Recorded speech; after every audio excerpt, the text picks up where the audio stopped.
aywa goja na nganje mo uswandi yangu ke wale korola je uye mungu ka jamana ye uye mungu ka kabla ye uye mungu ka sida ye nanu la jamba ye machama dabe jamana ye jolla bi machama mbulu bala bi bulu na manka ore na jamana ye aywa jamana ye ati bitaba ye okuna lamejele jangulu che ani musamba ufuka au woni mondo kairo la kafo yana nganda do anga bi kutubala Amerika munbe anname Amerika kube ka anname kuseba surtout ko Philadelphie ka kube ka anname zone radio ko sanfala Abdul Karim Keita ko kama ko lesh ani Sekou Jara olu be Philadelphie ko jemukan katete mo ko na be Philadelphie ko befo male mun be Philadelphie male mun be Amerika mu bela jelen fo ko ala ka tungandia nu bela jelen na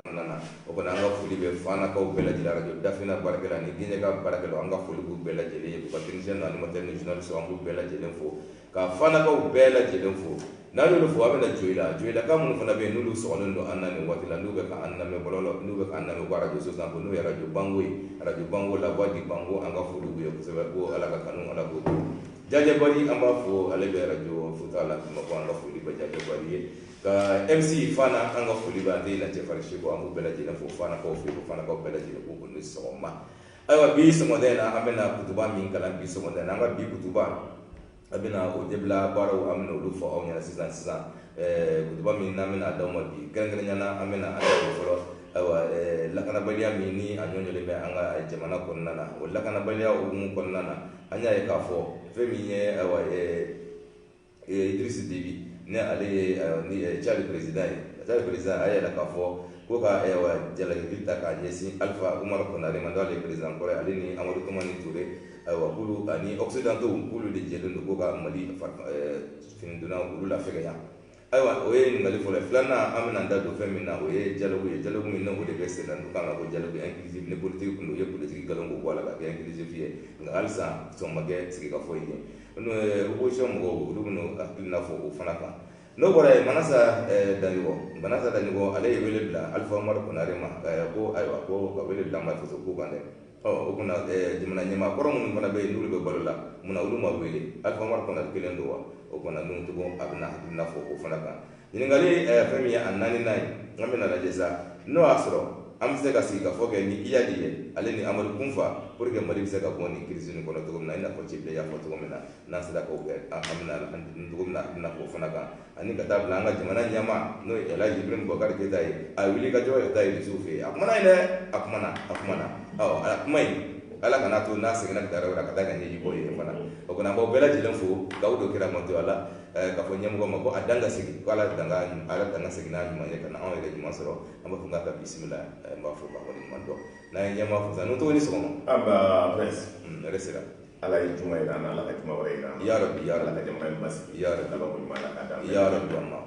badam de fudila kan de tarfu ani foli ko kan asigila wala donc ka Allah so hera na wallahi mana so jama di gele kele na ko sa gele badi mana ka de baya fo no ya fo me Mariam Maïga fo no yim baya a tane sanje ngata ban la be kala je awo na ya fo ka ban me baw ba fanta Traoré ani tanti Madame Maïga Tourou ani balom so Madame Traoré Astamba ne yo fo anna te jini dama kita kati c'est no yim balom so yim fo ko ba ka nasa qui faut adi wage ko fo français ka biton fo Angleterre ka maoma ban lame no ye an balimamuso ani an balimakɛw ye la famille Sidibé Aziz ani a kɔrɔmuso olu fo ko barika da Amina Sidibé amina donc n'an y'o fo n bɛ ba fo an ka mɔgɔw badabada ba groupe mɔgɔw ko k'a fiwa ko bɛna structure kura sigi an ka jɛmukan in na o bɛ diya an ye hamdalayi k'a bɛ kɛ ni samedi la ko k'a ɲɛf'i ye ni samedi donc ko olu ye jɛrɛba de kɛ ko b'a ɲini anw fɛ ka taa an sen ka segin donc n bɛ i tɔgɔ la Sese n'o de y'a groupe ɲɛmaa ye muso kulu ani denmisɛnninw quartier mɔgɔ caman y'o fara ɲɔgɔn kan an nana ye an b'o fo k'o barika ne yɛrɛ ka kin ye donc ko a ka f'i ye ko i ka se kɛnɛ kan ni ala sɔnna inchallah ne bɛ se kɛnɛ kan k'an ka télé dɔw wele ka na pour que hakilina in ka se ka ca parce que n'an bɔra hali arajo la ni groupe sigila an bɛ se ka taa kuma o fɛ an bɛ thème kɛ an bɛ discussion kɛ n'olu yɛrɛ kumana a kɔnɔna na an bɛ fɛn dɔw ta ka n'a fɔ jamana taabolo kan n'an y'o bɛɛ fo ka ban n bɛ n ka conseil spécial n'o ye alu ye ka alu fo n ye alu fo Sila n'o ye n ka cɛkɔrɔba ye n b'a fo Mamadu Sila n'o ye an ka cɛkɔrɔba ye ka taa ban kana ɲinɛ an ka sudanɛ kɔ hali ni bɔnbɔn banna ka ban a na ni ngolo ye ani bɔnbɔn ye donc an k'o fo ka barika da maa o maa b'an lamɛn maa o maa n'o ye n ka musokɔrɔbaw ye ni dɔw bɛ Hamdalaye Sangare ni dɔw bɛ Sogoliko an hakili bɛ ninnu bɛɛ la Maɲanbugu an hakili bɛ ninnu bɛɛ la ninnu ka donc n'an jiginna ka bɔ émission na u b'an wele min ma ɲɛ u b'a fɔ an ye u b'o hakilinata fɔ an ye Kebe Suguba la k'a fɔ Ali Wage Ali n'o ye ne ka bozokɛ ye ka taa donc n b'o fo n ka taa a bɛ lamɛnna fo Maɲanbugu la famille Jire n'o ye Jire famille bɛɛ ye n ka taa donc k'olu yɛrɛ fo k'o barika da maa o maa b'an lamɛn Modibo an ka cɛkɔrɔba gɛrɛ dɔw bɛ yen Hamdalaye dɔw bɛ yen nka donc Darsala donc an b'o bɛɛ fo nka n'o ye doyen ani Usman ninnu Paul nka maa o maa b'an lamɛn parce que a kɛra ni gɛrɛ ko de finalement o bɛɛ fo k'o barika da hali bɛ Ala ka sababu ɲuman k'aw ye nka n'i bɛɛ fo ka ban ka bɛɛ don kira ma tɔnɔ président kɔrɔ an b'o fo ka daminɛ Modibo la ka daminɛ Mamadu Konate la ka se nka donc Alpha Umaru Konate la Amadu Tuma Ture maa o maa bɛɛ b'an lamɛn ka bɛɛ fo ka bɛɛ barika da ka bɛɛ don kira ma tɔnɔ k'a fɔ Ala ka jamana in basigi donc i ye min fɔ nka donc an bɛ ɲininkali kɔnɔ k'a sɔrɔ ka continuer ala sɔnna ayiwa nin cogo an kɛlen bɛ n'an ye foli bila olu bɛɛ lajɛlen na nin waati la an bɛ foli kɔrɔkɔrɔ ka di amerikikaw ma Abdul Karim Keyita lɛsɛ labila Karim na Segu Jarala an b'u fo i ye Fana MC Fana Seder wallahi k'a fɔ ka barika kosɛbɛ i ɲinɛna aussi ka radio tɔ ninnu fo ni bi retransmission kɛra direct n y'a fɔ Dafina awɔ ani Mɛsika ani Joyilata n y'a sigina radio Facebook ayiwa nin cogo bi sɔgɔmada in na an bɛna kutuba an bɛna daminɛ ni fɛn min ye sa o ye lakanabaliya kɔni o ɲɛ jɔlen da an ka jamana in fɛ yan lakana kɔnɔna na an b'a ye k'a fɔ e yɛrɛ ye Mopti mara fanfɛ mɔgɔ kosɛbɛ i bɛ kunnafoni caman sɔrɔ ka bɔ yen fanfɛla la ayiwa DDR min na a fɔra a ko bɛ cogo di ayiwa i fanfɛla la ministre ye comme laada la fɛnkɛla ni tiɲɛni min kɛra semaine kɔnɔ an b'a hakilina ta di o bila kɔni n'i ye jateminɛ kɛ k'a fɔ Mopti région kɔnɔna na dugu dɔ bɛ yen ne b'a fɔ ma ko Ntili n'o ye plateforme mɔgɔw ka yɔrɔ sigilen ye n'o y'u ka a bɛ fɔ ma checkpoint n'o sigilen bɛ yen an y'a ye le 23 o y'o attaqué o attaqué o ye plateforme mɔgɔ 3 faga yɔrɔnin kelen civil mɔgɔ 4 dugudenw kɔ gasan o ye 4 faga o la donc assaillant min nana k'o attaqué il me semble que plateforme mɔgɔw sera ka mɔgɔ 8 faga o la donc o kɔrɔ de ye jateminɛ maliyɛn 10 ani kɔ olu sara Gawo sɛbɛnni kɔnɔna na Mopti région kɔnɔna na jusqu'à présent dugu bɛ jɛn na baaraw bɛ kɛra gɛlɛyaw b'a kɔnɔna na maa kelen faga an tɛ se k'o compter ka ban bagan tunu ma donc o bɛ taa baga aw ma ka baganw minɛ insécurité ko la jusqu'à présent n'o taara ka taa donc Gawo mara la Tɔnbɔkutu mara la ka taa u bɛ taa ni misiw b'a bolo u b'a fɔ k'aw ka na ni wariw ye ka taa donc n'o ye misiw ka donc kalo kelen kɔnɔ n'olu sara ye donc n'a ye kalo filanan kɛ n'a ma se k'a sara n'a ni misi bɛɛ bɔ bolo b'a bɛɛ minɛ ka taa o de bɛ kɛra Mopti mara la o bɛ taa n'a bɛɛ ye donc bi sa bagan mara ko nana ka kɛ problème ye n'o ma se ka taa ni bagan min ye ni sagaw don ni faliw don u ka fagaliw selen bɛ hali so donc o de bɛ kɛra ni insécurité kɔnɔna na Mali région ninnu na k'a daminɛ et aussi école ninnu ma donc Banaba dugu dɔw la kunun o taara école dɔw fermé Jadisu donc Banaba tout près donc situation kɛlen bɛ cogo min ani aussi nka donc ɲɔnɔ fan fɛ attaque misɛnnin dɔw aussi kɛra semaine kɔnɔna na donc en en gros o y'o ye DDR min kan ka kɛ premier ministre taara k'a fɔ ko min bɛna kɛ n'i ye jateminɛ kɛ accord min signé na DDR ko nin tun to o kɔnɔna na nin y'o ka plan filanan ye parce que nord ko in tiɲɛni kana se donc a nana ka kɛ cɛmancɛ bolo la o y'a sɔrɔ an y'a fɔ gouvernement ka disposition ta pour que centre min kana kɛ ka donc Balaka wuli mais o waati in kɔnɔ ma sɔn ka mɔgɔw lamɛn maintenant centre nana ka kɛ bi Balaka wuli tiɲɛni barika bonyana centre kɔnɔna na maa min sara centre kɔnɔ ani déplacé min bɛ yen ɲinan gɛlɛya min b'a kɔnɔ parce que o ma se ka sɛnɛ kɛ cogo min o ka baganw tiɲɛna cogo min donc o ye gɛlɛyaba ye nka donc maintenant nafa bɛ maa min bolo n'o ye nka milice ninnu ye plus de 46 milices olu yɛrɛ dɔw dɔnlen yɛrɛ tɛ u nako yɛrɛ déclaré mais a si t'o sigiyɔrɔ dɔn mɔgɔ kelen min sigiyɔrɔ dɔnlen don k'a fɔ nin ye ninnu ka kan ye ninnu y'u ka kan ye o ye donsow ye donc o donsow nka donc o ni milice olu de bɛ ɲɔgɔn kan toujours ka ɲɔgɔn bunte toujours nka donc o kɔnɔna na et en même temps ni se bɛ min ye donc tuma dɔw la n'i ye fɛn dɔ kɛ n'o y'i minɛ ka donc o bɛ taa ye tu kɔnɔ o y'i bunte donc saya kɛlen i n'a fɔ ko bagan faga saya kɛlen i n'a fɔ n'o ye hali i sɔmina k'a fɔ e yɛrɛ bɛ fɛn dɔ kɛ ka to b'i ta k'i bunte donc ni min b'i contre la b'i kanto par exemple ani dɔw ye nka donc kɛlɛ fan fɛ tout simplement ani cɛ man di a y'i kanto ka donc ko terroriste don sufɛ mɔgɔ fila ye ka cɛ minɛ ka taa a n'a denw bɛ ɲɔgɔn fɛ ka donc ka den ko ka den b'a kɔnɔ ka taa ni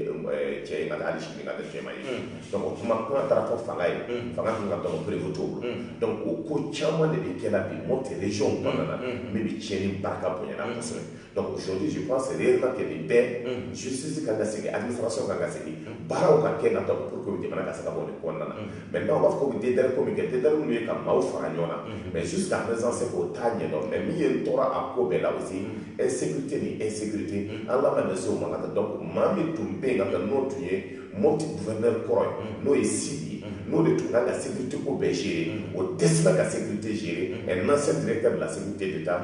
il bɛ kan ka donc dans la médiocrité a n'a k'o ta aussi k'o nommer placer ba la tuguni ka k'o ka sécurité ko ɲɛnabɔ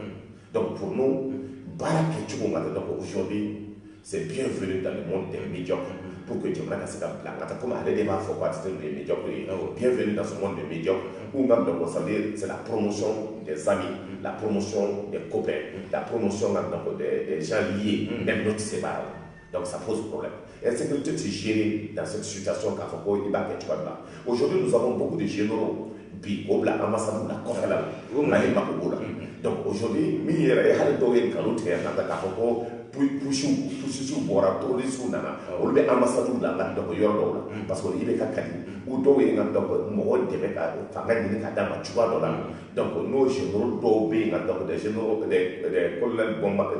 des jeunes bombardés nka donc les galons de généraux a y'olu bɛɛ bila ka taa or nka donc Mali mako b'o la aujourd'hui sur le terrain chaque région militaire a n'a ka adjoint kan ka kɛ général ye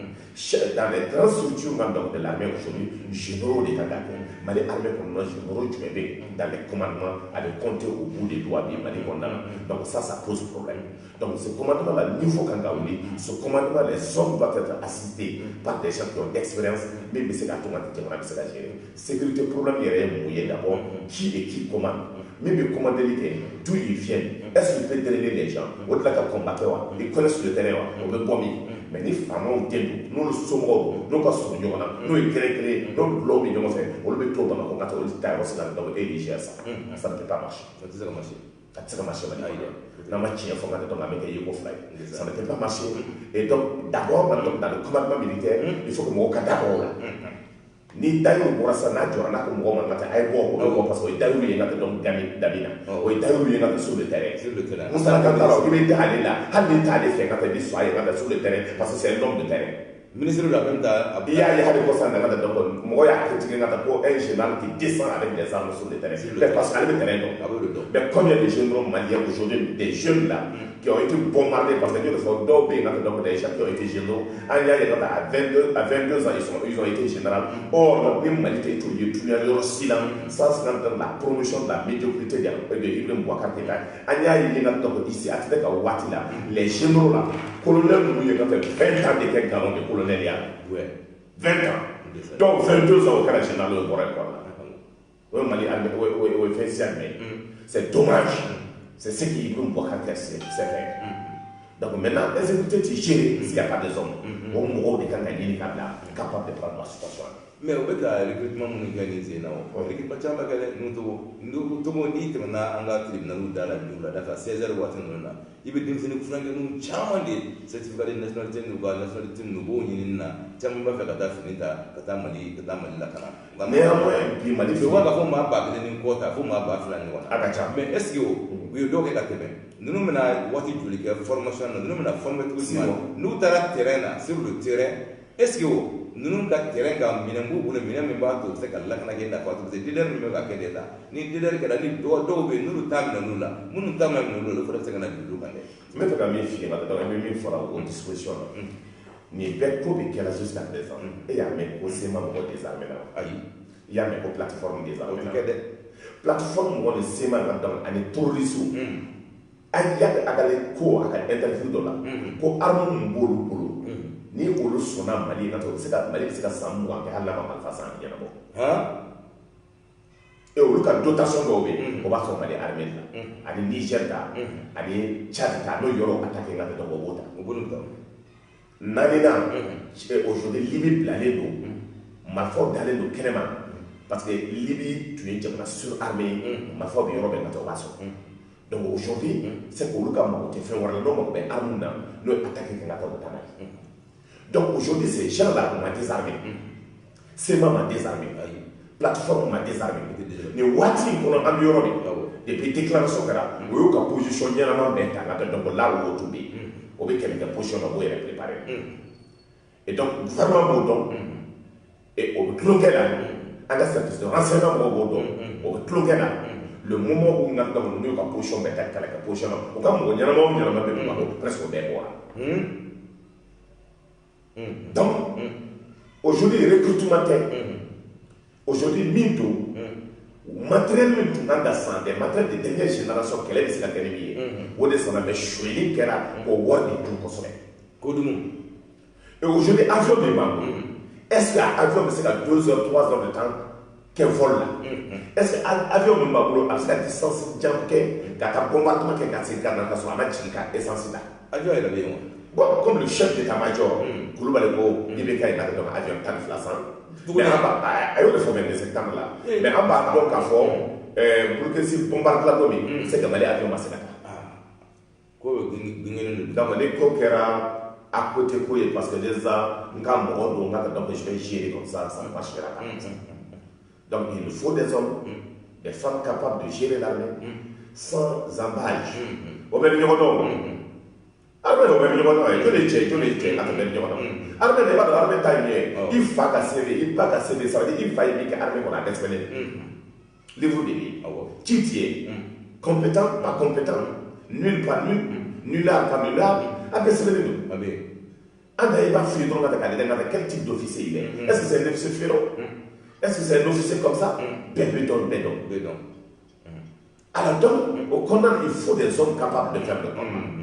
Moussa Kantala, il y a eu des gens qui ont eu des canons de colonel. Il y a eu des canons colonel, des canons général de Falida. Notre canon, mon général. Pas de fait des canons de mal.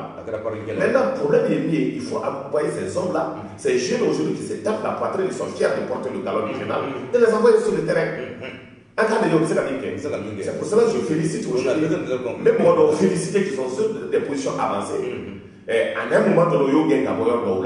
mais aujourd'hui, ils sont sur des positions avancées assez variées. On va aller là, ce qu'ils peuvent faire. Mais je dis tout simplement, n'a pas fait de manière qu'à quoi là, un gars n'a pour la casquette pour arranger. Mais aussi, les fonds de l'armée doivent être gérés dans la transparence. Il faut. Parce que nous, le fonds, nous avons les tirage il y a plus de 2000 milliards. Les résultats que nous avons, c'est ça. Quand l'armée monte en puissance, on est l'armée de monter en puissance, en bas, sur le terrain de Kafanga, si l'armée monte en puissance, en bas, dans les réactions des Maliens, Kafanga, dans l'État, pour la n'aime pas que l'armée monte en puissance, des camps détenus par des terroristes ne doivent pas être attaqués. Si l'armée monte en puissance, les services de renseignement doivent travailler pour que si l'armée monte en puissance, c'est que Bamako a gauchi les points stratégiques au Makanga gauchi. Si l'armée monte en puissance, comme il y a fait un boulot que normalement était la zone la plus sécurisée avant sous la gestion du G5. Alors, nous, ni armée monte en puissance, c'est qu'au moins c'est ce qui tombe dans la sévère tombe. C'est vrai, ça c'est très clair. Il faut qu'on a accepté. On a son cas, mais il y a tout le paquet. On a son cas discussion donc, on a son cas chien au fond, on y est, n'a pas qu'à y aller à la barre. Ni pas la caractère, c'est qu'à la fois. Tout travail bien fait un résultat. Ni est couillé dans la part, tu vois, tu vas et ça, c'est ma maman, on a fait un total de feux là, parce qu'on a mélangé dans ton couteau, mélangé. Oui, parce que le problème, c'est que Barak est trop décalé. Il y a des camoules titi. Mais donc, il va dehors avec camoules ou jumet. Parce que des Barak à la c'est que tu as fait la publicité d'accueil. Donc, pour nous, aujourd'hui, au Barak, nous avons dans cette situation pour que l'armée de la Barak là. Et on va position donner pour que les gens nous position d'attaquer. Pour que tout le monde soit position d'attaquer. Et le Kili Djamana géré, tu dois avoir une politique de sécuriser tout. Donc, il y a des gens qui ont été trouvés, Anne Sarkozy n'a pas blagué, Anne Nicolas Sarkozy n'a pas blagué. On a un ministre des Affaires étrangères là-bas, Malikono. On a un avocat de autonomie d'âme. Parce que Kadhafi, qui est en tant que soutien d'âme, la communauté internationale, nous, Belgiens, on a un côté ATTP. Au tout, il y a un moment où dans tout faire la Nyoka, ATTP a parlé de 2 mois, dans le cas de la famille, on a couru tout le monde dans la côte, mais donc il y a une ATTP, on le gagner au-delà. Oui, Mali Chikadi. Des bandits se sont mis ensemble pour que ça soit un plan à gérer. Aujourd'hui, on va tourner comme ça. Mami va s'en faire 2 mois comme ça. C'est comme ça. En tout cas, de batasso. Et Baba, la cancer par la canassa. On est quand on a fait la fara, donc il fait des gars au moins quand tu gagnes des films dans la canassa. Mais à d'autres temps, les conséquences sont gérées. Qui était là à son temps? C'est ces mêmes hommes politiques. Yo le fond dans les politiques comme fond mo be bouler mo jone ga société là il veut moi quatre donc on a quoi est-ce que nous si l'armée monte en puissance en quelque jamana mun ni anu te flyer nous c'est pour suma maire ou c'est kana jela ki takabi encore une fois Niger président ou jela ki min takabi jamana nyamaka est-ce que ni l'armée ni en armée be la ni puissance est-ce que chaque président c'est kana ko ka wele la premier alpha mar konare adeni atete mabulu de jamana armée ko ka fo fekaya c'est une très belle question il me pose mais ne bi chaque président jami mo kana dafa mana ko do la mi fo ne nous tout conseiller ministère de la défense OK là quel est la sauver un campement on attaqué les Normands. La première des structures donc État mis en train de Tchad. Par la complicité d'Idriss. Mais c'est à référence d'Ima. Parce que nous le voyons, il y a une tara armée. Ne pas de quelqu'un qui document ta carte. Parce qu'il faut éviter qu'à la déclaration de l'Irak. Donc moi, une mission armée de l'air au club. 5 personnes des officiers au Blanata Tchad. Il faut appuyer aérien au cas de parce qu'on a Algérie, Algérie. Boakar, donc aujourd'hui, ça de Niama, nous y a le ministre du sport et de la jeunesse. Boakar Koulibaly, autour de l'ambassadeur de Algérie. On a demandé à Algérie. Au cas où on a appuyé aérien pour la situation d'Algérie, attaquer Mikera à de l'enfant. Au concours, tu sais quand on est. En gros, Mimido, pour la décision qu'on a, ça veut dire Algérie, tu sais quand on est. En gros, au cas où on a bien l'ambassade. On a envoyé une délégation Tchad. On a demandé de bombarder le boulot. Au cas où pour que la sécurité. Parce qu'il y a son problème tombé. On était obligé de référer. On y a avion de ça parce que le pilote n'y a pas de tambour. Car l'Ukraine m'a dit qu'il y a un pour la combattre. Il y a donc, Malibali, on a Haklibala. Parce que l'Ukraine pilote ça. Tu vois, dans la Haklibala qui soit. Les secrétaires de Mali, il faut que les Maliens parlent. Parce qu'on a un profil. Alors, la complicité de la France, où il y a ce Tchad pour qu'on a fouillé dans. En Taragata, donc, on a 12-7 nous, on a 14 quoi, quand on a fait, on a tout fait. On y a un peu fait. Avec ce qu'on a fait, donc, on a est tout le temps. Quand on a les sondes de Mourana, c'est vrai que on a appuyé, on a appuyé Kakana, France de Kokakana. parce que lui il est français o bɛ kuma dɔ a da o bɛ manamanakan fɔ anw ma an n'ale tɛ fila ye ka taa armée ko la ale k'a ka crise gérer hali wari min dira ma pour le pétrole nata il a détourné aujourd'hui an b'a den ye ka taa o bɛ tulonkɛ ni ka taa faso wari ye lui il peut pas nous donner des leçons a bɛ leçon d'an ma min na parce que an ka mɔgɔw y'a essayer ka taa an ka officiers y'a essayer ka o yɛrɛ diaboliser yan donc ale b'a fɔ ka taa ko nin kɛra c'est lui-même qui est complice ale ni France tuma na ale dɛmɛ ka taa a ka attaquer la ka taa a ka palais la il était dans le parti c'est la France qui le soutient et réserve min kɛra k'a da ale ma wariko la k'a bila pétrole la il a beaucoup détourné a don bɛ wari ta ka kɛ mariage devant tout le monde donc il n'a pas de leçon à nous donner Niger ta je comprends parce que ale ye Kidal ko de fɔ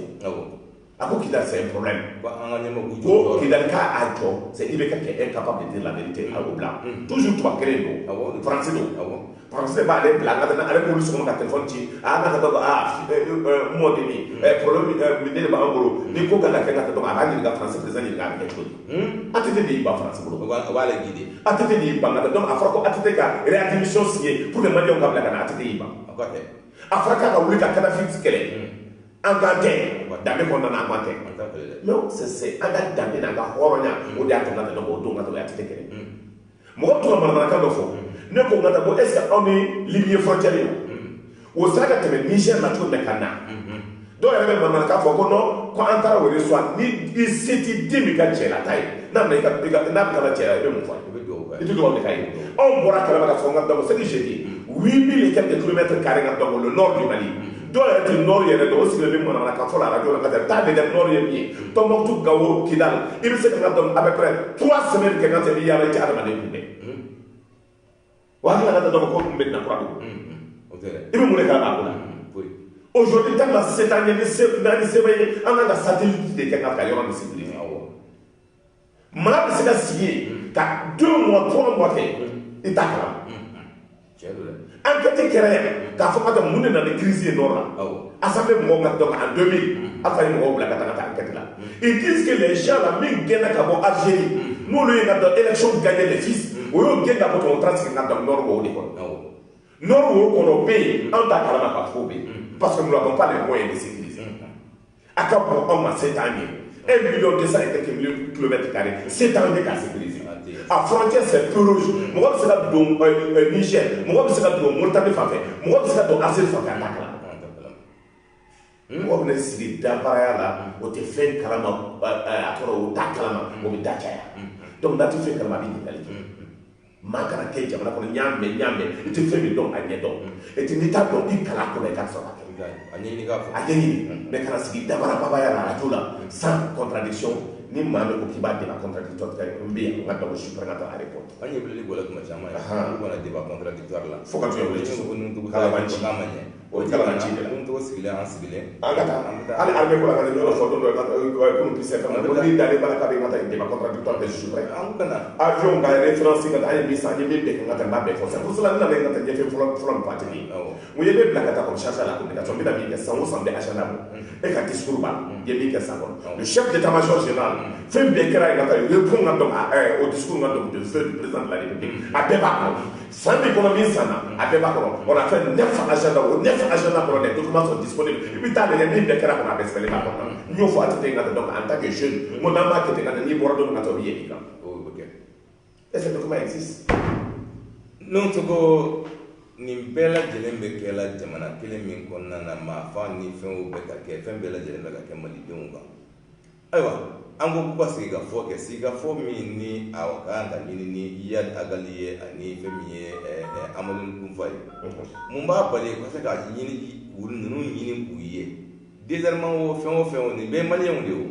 nin désarmement ninnu bɛ se ka désarmer cogo jumɛn na n'aw ma ɲɛmɔgɔw ma essayer ka fɛɛrɛ da u bɛ se ka ninnu sigi ka o ɲɔgɔn kumaya cogo min na ni jalakili bɛ bin o bɛ bin kɔfɛ nka fo basigi de ka na fɔlɔ sigikafɔ tɛ se ka kɛ ni Iyad ni Amadu Nkunfa ye wa i t'a to k'i jaabi wa n jaabi sani Cɛbilen kana fanga la Cɛbilen tun tugulen la k'a fɔ k'a ka kɛ yan a y'a kɛ Cɛbilen caman fɔ dɛ ayi Cɛbilen tun ma kule ka f'i ye yan kɔsɔn na Cɛbilen ni kuma jumɛn fanga la ko gouvernement y'a bila yɔrɔ min na ko bɛ yen i ɲɛ b'a kan tubabu ka kalabanciya n'a daminɛna c'est pour cela n b'an ka mɔgɔ accuser tuma dɔ e delila k'a ye ko tubabu ka terrorisme minɛ ka bila faransi n'o ye terroriste ye so b'a minɛ ka bila o b'a faga de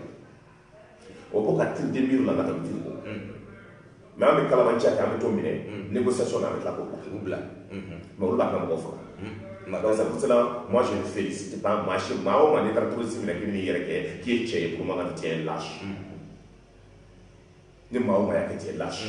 an y'a ye yan Wadu-Sen minɛna yan pression dira a kan yan Wadu-Sen donna avion kɔnɔ ka taa d'u ma Niger i bɛ kɛ yan a tɛ ka waati la Pierre minɛna Pierre na donc jugement kɛla au moins ale ta waati la k'a bila mais a tɛ i bɛ ka taa la jugement ma kɛ ça ne peut pas continuer o bɛɛ Faransi de nɔ Faransi de bɛ pression kɛ k'a kɛ Faransi ko k'an ka négocier Faransi ko oui olu tɛ négocier terroriste mais la France nous exige de négocier avec les bandits armés ou les terroristes mais il faut avoir un homme d'État un homme capable de dire non mais ce n'est pas IBK IBK kelen min an b'a dɔn o sara bɛɛ la ne IBK kura de ye ça c'est IBK transformé IBK bɛ na donc IBK bɛ mɔgɔ mun o de kɔnɔ mais IBK o ye IBK que nous avons connu en 1991 ou bɛɛ dalen b'a 94 ou bɛɛ dalen b'a la 80 donc fanga b'a kalan kɔnɔ donc il est capable de bomber sa poitrine quand on est mis pour ka taa ale kisɛ minɛ n'a disi ye ce n'est pas ce IBK la IBK taara a bɛɛ la ni IBK wɛrɛ de o IBK ye a tɛ ka tiɲɛ fɔ tubabu ye ale b'a bɔ yɔrɔ de donc aujourd'hui situation min kɛra cogo min a évolué la cogo min ce n'est pas possible avec IBK dans la situation min bɛ cogo min na ka kan ka gérer partout dans le monde rébellion scission flag comme Modibo y'a kɛ cogo min tu négocies tu portes tu négocies tu portes mais négociation bɛ kɛ yɔrɔ min na tant que nous force b'olu de bolo ka tɛmɛ kɛlɛ tɛ ban i b'o susu o b'a affaiblir i bɛ négociation parce que kɛlɛ min don a diyara maa ye a ma diya maa ye tant que tubabu ka hakilinata nin ye scission ko min b'o nɔfɛ o bɛ fɛ ka min kɛ tant qu'on m'a affaibli France c'est le pays le plus pauvre le plus endetté du monde la France n'a pas de ressources la France n'a rien la France vit sur le dos des gens cette France ne nous laissera pas tranquille il faut ka tuya cɛ de bɛ sɔrɔ muso de bɛ sɔrɔ comme l'Algérie pour dire que trop c'est trop mais ce n'est ni IBK ni ces gens qui ont fait des études en France maa bɛ taa o ka université la maa bɛ y'o ka dɔgɔ école kɛ nka dɔgɔ ça peut pas aller Modibo y'a kɛ o ye fɛn ja Modibo ni na yan pour que Modibo ka segin ka dɔgɔ dévaluation kɛ Modibo y'a kɛ yan o ye pression di Modibo ye ka wuli Modibo yɛrɛ jɛra coup d'état ka k'a la pour a ka ka di sɔrɔ et o kelen min tun b'a ka milice ɲɛmaaya la n'o ye Modibo Musa Tarawele ye olu de tilala ka taa u ka formation kɛ ka tila ka n'a minɛ et ka tila a ka faga o ye o kuma caman wɛrɛ fɔ histoire y'o de ye il faut des hommes et des femmes capables de s'assumer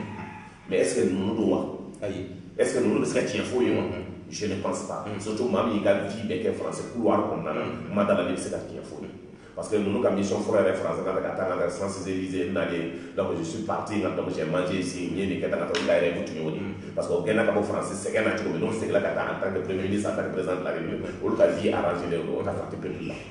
aujourd'hui o de b'a bolo c'est ça le véritable problème n'o tɛ tiɲɛ ye ka kɛ kuma la ka digi mɔgɔw la mais c'est ça la réalité o tɛ d'ale IBK san 5 tɔ in kɔnɔna na an bɛ sigi de 5 mois crise bi continue a bɛ gérer fo ni Ala y'an bɔ a la comme Ala de b'a ka fanga di Ala de bɛ se ka ka fanga notre solution t'a et donc négocier avec aujourd'hui Yaga Dali négocier avec Kouma pour moi c'est pas la solution olu tɛ se ka mɔgɔ faga olu tɛ se ka administration ci o tɛ se ka milliers de gens faga k'a fɔ n ka to ko yafa bɛ k'o ma ten o tuma Ala ka justice ye e bɛ se ka wuli ka taa mɔgɔw ka du ci a ma fɛn k'i la civil militaire k'o faga acte de naissance administration symbole k'a bɛɛ ci ka ban k'a ma wuli ka taa discuter e fɛ e fɛ o ye hɔrɔnya ye wa o ye danbe ye wa n'i négociera fɛ parce que i sara na c'est vrai mun de kɛlen don n'i den b'a la ka taa i kan k'i den kɛlɛ a ko la n'i fa b'a la ka k'i fa kɛlɛ a ko la n'i ba b'a la ka k'i ba kɛlɛ a ko la jamana tɔw ye kɛlɛ ban ten e tɛ se k'a fɔ i den bɛ terrorisme ma k'i b'o protéger parce que i den don a ye maa fa i b'a kalama Ala subhanahu wa ta'ala ti yafa ale ye ni silamɛya ko silamɛya bɛ yen de k'olu ma wolo amati ku faka dokulu bi ne bolo mata to tanga ta dokulu da ma mi ngata do ka fengala a dokulu bi ne bolo yo flaka da anyo flaka dokulu da ba ni mato mais aujourd'hui o ya ke ina fo mo ko ni kuma na ki songo bia ni kuma na ki balma bia personne n'est contre quand ka fo ko chien bi fo mali ko tanye tout le monde est d'accord mais chama ko ya il ko na ke tole avec les amis tu sais bien n'afra ko amadu kun fa chira nasra mu daina tu sais que tu na mo chama bien le mano fait oui là mais vous allez et au télé les garçons ni année vous êtes là ayi o le ni mo do parce que do ya be bi o la hakla ko to ka yere be ngata ka bo toro la fo do fo la ka fo ngata do on de ke ni ande ke ni mais ma kana yele sariya ti se ka fa ma se kana mali ko kam ta da exister mali be la yi be je yoro sigatola jamana sila o de ka mais ka fo république de bo kam na kenga to ko atore ka fa asariya bolo ni doni kam to ko nana hal Arabie Saoudite se ko imposer mali ko donc on a barake jamana donc ko hakisi an ka lege be ka sigi ɲɔgɔn fɛ pour que bɛɛ waati dɔ de kɛ ka taa bɛ ani min fɔ ala subhanahu wa ta'ala n'a sera une seconde tɛ fara donc an ka baara kɛ o kɔnɔna na jamana ka bɔ keleya kɔnɔ donc o ye ne hakili la ayiwa ninnu to ko an bɛ sigi ka fɔ la sigikafɔ min n'u k'a ma tubabuw ka kan na ko dialogue politique inclusive u tilala ka politique o sama k'o bɔ a la k'a kɛ dialogue national ye ayiwa o dialogue nin n'o ye sigikafɔ nin o kɔnɔ aw ye fanga sinamatɔnw ye aw ma jɛn n'a ye ayiwa sisan kɔni aw bɛna ninnu to yen u ka taa tencogo la parce que sigikafɔ bɛ ka kɛ komini caman na komini kɔnɔdenw yɛrɛ k'a dɔn k'a fɔ ko fɛn min bɛ sen n'a yɛrɛ an kɔni bɛ bali dɔrɔn n'i ye télé dayɛlɛ dɔrɔn i bɛ mɔgɔ damadɔni sigilen ye sɛbɛn belebeleba b'u kan na ayiwa sigikafɔ in a bɛ laban nin cogo kan ka continuer ka baara kɛ n'a ye nin cogo kan aw ɲɛna wa an tɛ kɛlɛ kɛ position la koyi ayi kɛlɛ ko tɛ anw ka problème ye min ye awɔ k'a ɲɛfɔ maliyɛnw ye gɛlɛya min b'a la awɔ n'i ye jateminɛ kɛ nin ko in kan an de y'a fɛ Ibrim Boubacar Keïta ye an ka taa sigikafɔ la n'a ma ɲɛ a ma ɲɛ min kama an y'a hakilina ta fɔ a ye an ko an bɛ yɔrɔ min an yɛrɛ de dalen tɛ cɛkɔrɔba ye i n'ale de kuma bɛ da kan miniti 5 mɔgɔ wɛrɛ de don a kan ka taa i kuma min fɔ a bɛ ɲɛnabɔ ni adamaden hakili kɛra ten i bɛ taa sigi garanti jumɛn de bɛ yen n'an taara sigi k'a fɔ k'an bɛ kuma bi kan ka taa ko solution bɛ sɔrɔ a la ni hakili b'a la assise belebele dɔ kɛra bɛɛ nana an ye awusatu ko fɛn ka taa an bɛnna kan ka fɔ k'a banna a bɛɛ nana ko ma kɛ dɔn a yɛrɛ dilan ka fɔ ko an ma bɛn a la o ko n ka tɛmɛ a b'a kiri de kɛra ɲɛma ye a ko bila ka ten ko trion kɛra gɛrɛ fɛn fɔlɔ min kɛra k'ale la ka dɔn fɔ nɔrɔ bɛɛ farala min na comme a ye tɔgɔ dɔ de fɔ a ma ka hakili tɛ ɲɔgɔn na donc an ka ba min kɛra ka taa pour régler le problème de la crise international wa kan o dossier an bɛnna fɛn bɛɛ kan o nana ka résolution kan bɛɛ sigilen kan bɛn i bɛ ka yɛrɛ kuma ta ka ko non ko an ma bɛn a kan i bɛ ka yɛrɛ tilala k'a fɔ ko troisième tour tɛ élection présidentielle ko conférence nationale tɛ ko n'an bɛnna min kan min ka di olu b'o de t'a la an bɛ taa o kɛnɛ kan an y'o de fɔ mɔgɔ ye donc pour nous ni Mali ko dɔw b'a kɛ i n'a fɔ ko de ye maliyɛn den ka tɛmɛ anw kan dɔw b'a kɛ i n'a fɔ Mali ka di ka tɛmɛ n y'o de fɔ ko ni baromètre tun bɛ yen ni mesurukɛla tun bɛ yen dɔw hali u ka du tɛ kalifa u la parce que bɛɛ b'a dɔn hali u t'o dudenw fɛ yɛrɛ a fɔ dɔrɔn Mali ka don o caman bɛ Mali kɔnɔ yan donc bi ni ala ye fanga di maa ma c'est que i bɛ tubabu de kɛ k'a lajɛ k'a fɔ ala subahanahu wa taala de ye fanga di e yɛrɛ tun dalen b'a la k'i tɛ fanga sɔrɔ i somɔgɔw tun dalen b'a la k'i tɛ fanga sɔrɔ i muso tun dalen b'a la i denw tun dalen b'a la k'i tɛ fanga sɔrɔ mais ala nana ka fanga di ma ala de ye ka masa ye ale de y'a d'i ma n'a y'a d'i ma a y'a kalifa i la min na a b'a dɔn donc n'a y'a d'i ma c'est que i kan ka baara de kɛ ka jamanadenw hakili sigi i kan ka baara de kɛ jamanadenw ka fɔ ni i bɛ ka tuma na fanga la ni i bɛ ka tun tanyana an tun kan ka sigi a ka kaburu la ka sigi a fɔ ko ni nin cɛ in tun bɛ yen ko Mali tun bɛ dilan an ma mun fɔ a tɛ tɛmɛ donc ni i yɛrɛ sɔnna n b'a fɔ aw ye a don min a bɛ fɛ ka taa élection kɛ a y'a ka déclaration kɛ k'a fɔ k'a bɛ kɛ candidat ye aw ye ka taa dɔn o la o ye latɛmɛ an bolo a kɛra sɛbɛnni kɔrɔ de ayi oui, car nous allons vivre en 20 ans quelques centaines de milliers d'emplois dans l'agriculture, les mines, l'industrie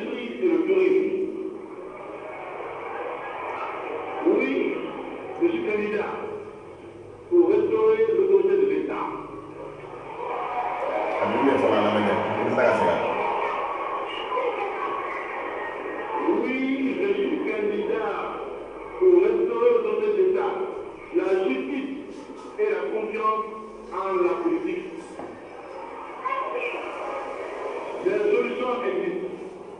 Elle s'appelle lutte contre la corruption. La solution existe. Elle s'appelle lutte contre la corruption et bonne gouvernance. Oui, je suis candidat pour redonner la fierté d'appartenir à un grand peuple, à une grande nation dont l'histoire a illuminé l'Afrique et le monde. Enfin, oui, je suis le candidat de rassemblement pour porter et incarner la nouvelle ambition du Mali.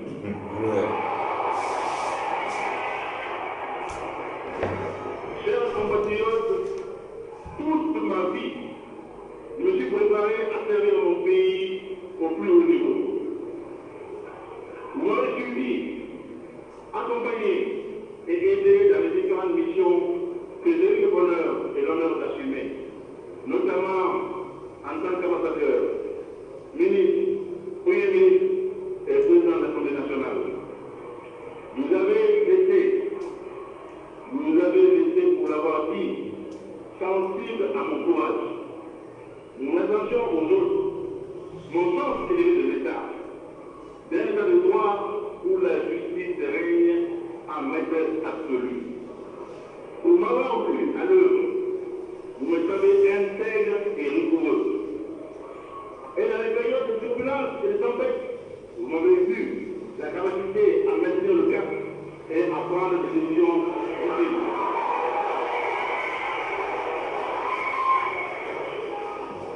Dans les périodes de tempête, vous m'avez vu, vous m'avez reconnu la capacité à maintenir le cap et à prendre des décisions difficiles dans le seul intérêt du Mali. Aujourd'hui, je mets cette expérience en action pour un nouveau Mali. Les combats passés ne sont pas faits. J'ai changé aussi, comme le Mali. Notre société, notre économie, les contextes local, national, sous-régional, continental, international ont profondément évolué eux aussi. Aux défis nouveaux et aux attentes nouvelles, il faut une nouvelle force politique. C'est celle que j'incarne aujourd'hui avec vous. Oui, dans cette course ensemble, solidaire et unie, que nous allons vers la victoire, celle du Mali, pour que les choses changent enfin. De Bine-Damatine à Yorosso, de Bigoli à Lordanga, de tout notre territoire et à l'extérieur, simples citoyens, acteurs de la société civile, associations, leaders religieux, partis politiques, j'ai entendu votre appel présent pour ma candidature à l'élection présidentielle. Mes chers compatriotes, Inch'Allah, je serai au rendez-vous que vous m'avez donné pour 2012.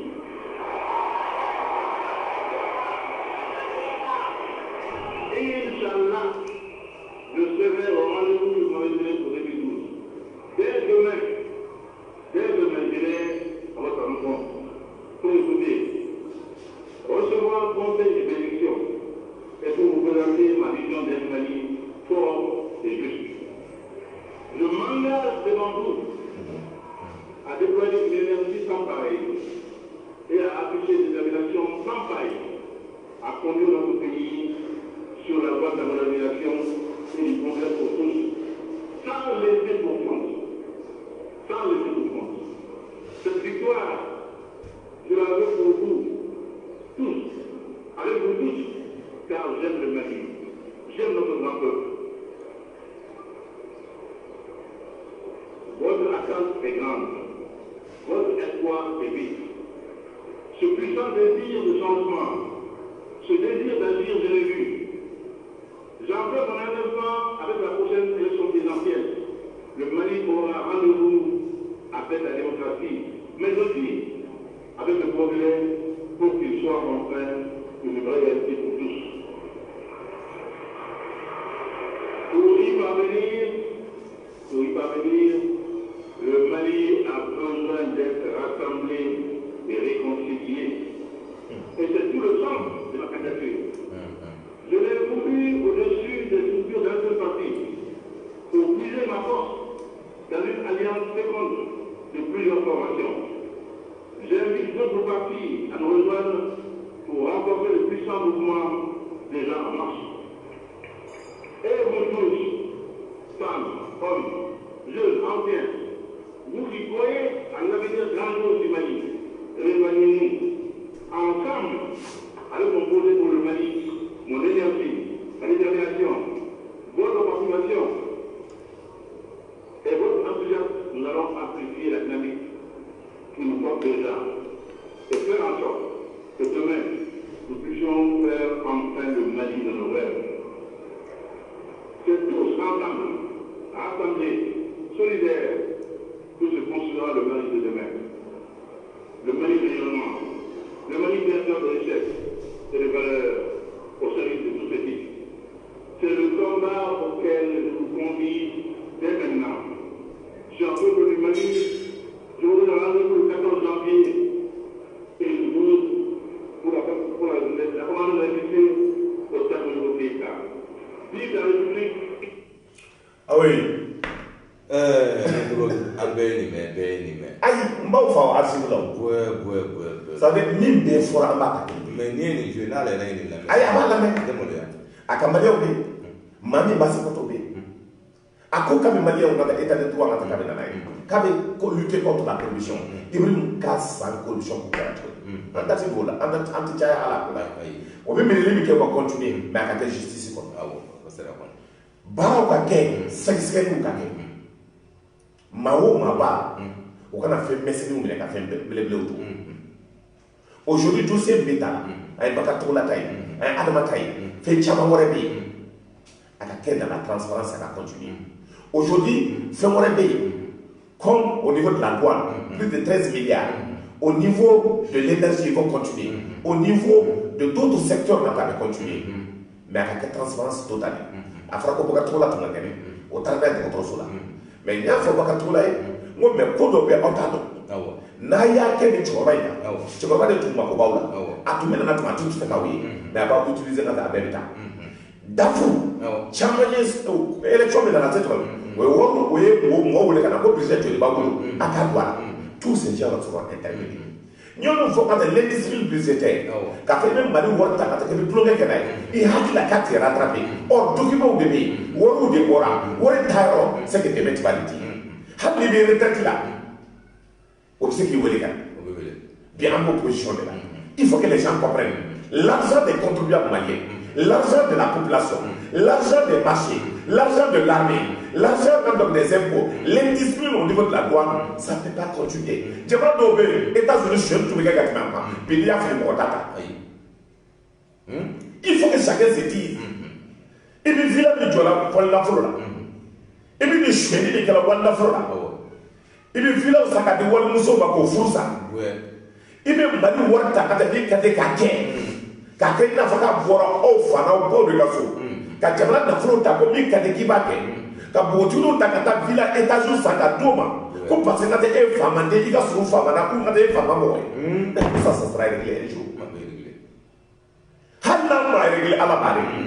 parce que Alabita m'a bouillé avec un yéco. Alabita m'a bouillé où il dit nous m'a fait trop de travail au cœur de l'obéna et pour que pour la policière. Ou ça y a des malika. Parce que c'est qu'un fantôme pour le bloc à la pour matraquer. Mais nous devons aller devant la Nama pour comment il faut ça. Ani Manasa est venu la Alpha Maroconarema. Et il y a quelqu'un qui m'a dit et bien, c'est la commande de la Manasa Taïga de la pour constitutionner bien. C'est-à-dire pour le moment de juridiction, on a appelé le nom de la Staria, on a donc café. Voilà la de Bobo. Qu'a arrêté. Qu'a la coca avidi sur la loi. La constitution de la loi.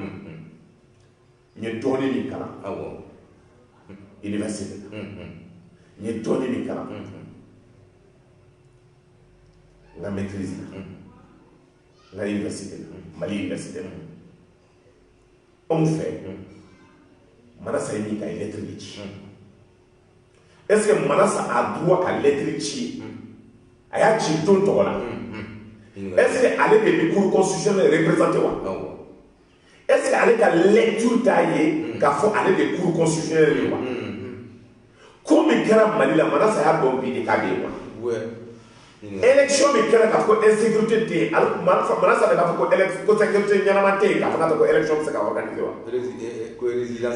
suɲɛni min kɛra Mali la élection ko la ka mana sa de b'a dossier bɛɛ ta k'a fili ɲɔgɔn fɛ tile kelen ka k'a fɔ k'a k'a bɛn ka ko suɲɛni ma kɛ wa an bɛ yɔrɔ min Mali ni tigɛ min kɔnɔ est-ce que 60% mana sa dɔ t'a la est-ce que mana sa ma tiɲɛ dɔ ye k'i ɲɛ tugu a kan est-ce que mana sa ka baara dɔ k'a fɔ k'a bɛ Alpha Umar Konate o kelen de kɛra président ye wa a b'a fɔ ko lettre de confidentielle ye wa lettre min yɛrɛ sɔrɔ ko a tɛmɛ n'a fɛ cogo di et pour nous mana sa fɛ a ye baara min kɛ ka taa a y'a yira k'a fɔ cour constitutionnel ale de ko min ka d'ale ye k'a b'a kɛ parce que a dalen b'a la san kɔnɔntɔn de b'a bolo ni Ala tɛ mɔgɔ tɛ se ka bɔ yen ani saya Ala de bɛna saya ye donc min ka d'a ye a b'a kɛ mana sa aujourd'hui ni mako bɛ IBK la dépassé par mana sa IBK de mana sa de IBK si a sigila nkalon kan bɛ ɲɛnɛ donc a bɛ fɛ min don parce que anw fɛ ka dɔn pourquoi a date ma kan ka don a la parce que ni a ye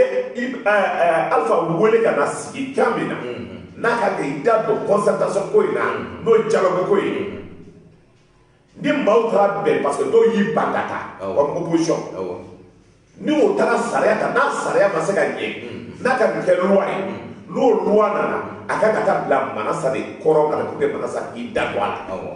a y'a yɔrɔ min ɲɔgɔn kɛ yan élection waati la ministère de l'administration territoriale ye décision loi dɔ ta ka taa yira a la k'a k'i ka avis d'a kan a y'i ka avis d'a kan a tuma ka k'i ka avis d'a kan a kɛra mɔgɔ dɔ ye yan donc décision politique de ta la pour ka se k'a gérer donc c'est une honte pour nous et que ne maaw bila la responsabilité kɔnɔ que bɛɛ ka t'u ka force doit être à la loi i tɛ se ka sariya kan minɛ ka tɔnɔmi yɔrɔ min ka di k'i b'a t'a la pour nous ni de près ni de loin mana sa ne devrait pas se faire inviter dans ce débat politique IBK ani Alpha bɛ ɲɔgɔn dɔn ka tɛmɛ bɛɛ kan Alpha de nana ni IBK ye Alpha y'a fɔ bɛɛ ye ko IBK tɛ se IBK y'a fɔ ko Alpha b'ale contre la hali Sumɛla n'i ka dɔgɔ IBK ye Alpha ye ɲɔgɔn ye tuma min fɔra n b'o don kɔnɔ mais la lecture o ye kɔsa na o bɔra ka image dɔ yɛlɛ k'a ni IBK ye ɲɔgɔn ye ko ye ɲɔgɔn embrassé o ye ɲɔgɔn ye min o ye dun fɔ ɲɔgɔn ye Alpha bɔtɔla de fanga la Alpha ko t'i da don a la c'est un choix politique n'a ko k'a ka da don a la diyagoya don en quoi e mana sa b'a fɔ ko diyagoya k'a k'a da don a la pour nous ingérence don a y'a kɛ cour constitutionnelle tɔgɔ la on condamne fermement a ka to a ka procédure a ka to a ka kɔnɔna na a k'i da bɔ a kɔnɔ an y'a ye élection waati a ye lettre dɔ sɛbɛn anw ma parti politique dɔ la an ko k'a ka baara kɛ et pour nous ni lettre nin sɛbɛn normalement conseil dɔw bɛ yen est-ce que olu bɔra a kalama est-ce que i b'i sigi k'a bɛ leçon d'aw ma quel droit quelle leçon politique a b'a d'a ma a k'a yɛrɛ lajɛ miroir la le Mali sous IBK est une vision partagée de Manassa fɛn o fɛn kɛra Mali la mais l'histoire est tiɲɛ k'a fɔ muso dɔ tɛmɛna cour constitutionnelle la a ye Mali dali fɛ min bɛ ne bolo k'a fɔ o ye nin ye ala de tɛ insécurité résiduelle wa o ye ne dati b'o la o Manassa de don awɔ min bɛ kɛ Mopti ale t'olu kalama min bɛ kɛ Gawo ale t'o kalama ayiwa Amadou Cissé ale ye kunnafoni dila yan ko an filɛ ka min ye ko ça c'est la conférence d'entente nationale effectivement min kɛra Mali la an ma profité kan ka féliciter Kassim Traoré ma a b'an lamɛn Badabada Kassim Traoré Kassim Barabadi ne ka référence do dɛ journaliste la non n ka référence Kassim Baraba wallahi n ka référence Kassim ala hali bi a ka continuer a ka jɛya kɔnɔna na a ka baara kɔnɔna na mais aujourd'hui bi a bɛ min ɲɛna Mali la n dɔgɔnin don a bɛ min ɲɛna Mali la ka to donc personnellement ne ko dalen b'a la ma tigɛ a la ayiwa nun tɔgɔ an da ala ye kɔnɛ aussi n b'o fo dalen b'o la mais journaliste caman bɛ yen ma taa donc a ka taa ayiwa jamana ɲɛma a tun bɛ Irisi jamana la a kumana dɛ a bɛ Mali la Akwana akache blen kuma na. Ah de bali la wa. Ngoro che blen kuma na. Ngo abe bali la wa. Est-ce que che blen na pas 99 ans? Mon non. Ah attends tu connais. Hein? Ouais, c'est ngane kuno. Après 45 ans, ça il va encore. Il va aller raser, il va tout le régler à 30 minutes. Il y a des prix, il y a avoir jɛgɛ turu de bɛ mun na la. Kan fasa ninnu juru ye walen don dɛ. Mais ɲɛda bɛ dilan ka ɲɛ kosɛbɛ sa. A bɛ ka ɲɛ sisan. A tɛ tigi kan ka dun. A bɛ ɲɛ na tuguni. Bolo fila tɛ dafa fɛ. Hali sen ka dafa k'a ka don mobili kɔnɔ f'i k'a dɛmɛ ka taa sa. A sera tigi jɛman. Cɛ bilen k'ale bɛ opposition na. Cɛ bilen ba a ye k'a ta la ɲɔgɔn fɔ an nana o ta o fan fɛ. Parce que min don an n'ale ye kɛlɛ kɛ ɲɔgɔn kan ka dɔrɔn ɲɔgɔn sariya ye min fɔ chaque parti ye min fɔ c'est très clair. Et le gouvernement kɔnɔ i tɛ opposition na an b'o dabila. C'est pour cela sema mɔgɔw y'a essayer k'a taquiner l'autre jour. An ka baara kɛ sariya kɔnɔ tu as fait le choix i taara a tɔgɔ fɔ ten mobili kuraw bɛ yen climatiseurs bɛ yen i ka yɔrɔw bɛ dilan i bɛ wari ka sɔrɔ dumuni dalen bɛ tabali kan sagajigi ka sin fura bɛ san donc i bɛ sagajigi ma kɛnɛ kan pikiri bɛ k'a la tout ça il y a pas de problème c'est comme ne ka PDS kɔrɔni a tɛ ne ka PDS kɔrɔni PDS fila na donc PDS tilala fila ye na dɔw taara manchement na fɔlɔ après na tɔw wulila ka taa manchement na n terikɛ n dɔgɔnin na n'o ye Mulaye Hayidara ninnu Jibril Tal ninnu ye nka olu taara manchement na ala k'o dɛmɛ donc olu yɛrɛ de kɛlen bɛ i bɛ ka jeliba ye nka bi nka ala ka sababu ɲuman don mais diɲɛlatigɛ ye o de ye nka donc politique mɔgɔw aw bɛ fɛ an ka daw la cogo di aw ka gɛlɛn hɔrɔnya la a bɛ fɛ an ka daw la cogo min danbe kɔnɔ a bɛ fɛ an ka daw la cogo min n'i y'o kule kan bɛn kunun i b'i kama ka tila k'o kule kan bɛn bi aw bɛ fɛ mɔgɔw ka daw la cogo di a ye politique danbe tiɲɛ a ye hɔrɔnya tiɲɛ parce que mɔgɔ y'o de fɔ nka ko politique ko c'est de gérer les affaires de la nation politique kɔrɔta ye ka taa ko c'est proche ba politique kɔrɔta ye ka ko sɛgɛn b'i la k'i bɛ sɔn fɛn dɔ politique tɔgɔta ye ko danbe b'i la k'i bɛ sɔn danbe bɔ politique t'a kɔrɔ n'a k'i bɛ faden to maintenant min don ka taa bɛɛ bɛ Mali ko kuma de fɔ a nana Mali ko de la a nana Mali ko de la o ma Mali ye de ka tɛmɛ an tɔw kan dɔw tɛ Mali fɛ yan mais Mali bɛ taa la tigɛ min kɔnɔ e b'a poussé la ka taa tigɛ kɔnɔ e da nana Mali ko de la Afrique nana ka Mali ma n'o tɛ Mali ko tɛ o mɔgɔ si tɛ Mali fɛ ka tɛmɛ dɔw kan donc jamana don position de la. Nuntogo awɔ kuma na.